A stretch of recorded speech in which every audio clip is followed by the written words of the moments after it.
Let's see how you can easily add a background photo behind your Instagram stories. If you're tired of the same background when you want to share a photo to Instagram stories, then I'll show you how you can easily add any photo you want in just a couple of seconds. This works on both iPhone and Android devices, and the first thing that we will do is to open our Instagram application and then open the camera app. The first thing that we want to do is the background photo. So I'll swipe up, and I want this photo to be my Instagram story background, and I want the cathedral photo to be the primary photo. All I have to do is to click on this photo and then zoom in to make your photo full screen. Now, let's add our primary photo. In order to do that, we will tap on this little sticker icon right here, which is going to open a menu. You will see a bunch of different options which you can customize here, and we want to find the photo option.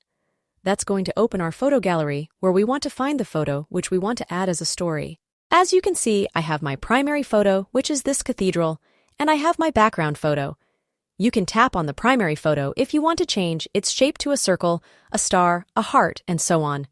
When you customize the Instagram story, you can share it with your audience, and that's how we can easily add a background photo to our Instagram stories.